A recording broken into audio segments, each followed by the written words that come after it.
Bonjour et bienvenue dans une nouvelle vidéo qui va être consacrée à la plantation des dahlias. Donc aujourd'hui je vais commencer par installer les dahlias de chez Promesse de Fleurs que j'ai commandé cette année. Vous voyez les plantes parce que ça commence déjà à sortir au niveau des tubercules. Donc moi je ne les installe pas en pleine terre, je fais différemment. J'avais testé cette technique l'année dernière et ça avait bien fonctionné. Je les fais démarrer en pot. Et après, une fois que les plants sont bien développés et qu'il n'y a plus de risque de gelée, je les installe au jardin. Ça me permet de vraiment limiter le risque d'attaque de limaces, puisque la première année que j'avais essayé d'installer des dahlias dans mon jardin, j'avais eu vraiment un gros souci à ce niveau-là. Et après, je vais vous montrer une autre technique pour pouvoir démarrer vos dahlias, puisque là, on utilise les tubercules et on peut aussi utiliser des graines pour pouvoir avoir des dahlias. Donc, je vais vous montrer ça après. Alors, cette année, j'ai vraiment fait attention à l'identification de mes tubercules de dahlias, puisque chaque fois, je me fais avoir, les étiquettes que je colle sur les pots se décollent et je ne sais jamais quelle variété j'installe où. Donc là, j'espère que le marqueur que j'ai mis va bien tenir et je vais insérer ça directement dans les pots en espérant que le marquage ne s'efface pas avec la pluie. Donc voilà, j'ai mis en terre les premiers tubercules de dahlia et je vais aller voir l'état de ceux que j'avais conservés l'année dernière. Alors voilà comment je les ai conservés, je les ai mis au garage avec des feuilles et puis bon, je vois que la conservation n'a pas été trop mauvaise. Il y en a certains qui sont un peu plus desséchés, comme ici, mais je vais bien les arroser puis je vais voir si ça repart ou pas.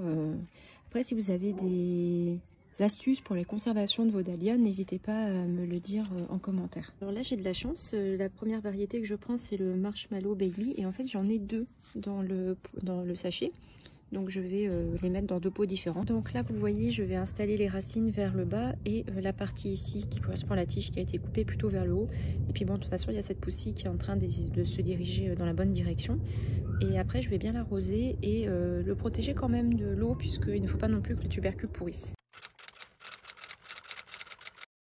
Alors là, je voulais vous parler du semis de dahlia. Donc vous voyez, là, ce sont des graines que j'ai achetées, mais il est tout à fait possible de récupérer sur vos propres fleurs de dahlia. J'avais d'ailleurs essayé d'en récupérer cette année, mais je pense que je vais le refaire à la saison prochaine et essayer de cultiver mes propres variétés de dahlia l'année prochaine. Donc je vais vous montrer à quoi ressemblent les graines de dahlia et le résultat du semis que j'ai fait il y a quelques semaines. Lorsque vous semez vos graines de dahlia, vous n'allez pas obtenir la même variété que la plante mère. Puisque si vous voulez obtenir un clone, il faut vraiment partir des tubercules, voire faire des divisions de tubercules ou des boutures des tubercules lors du début de la germination.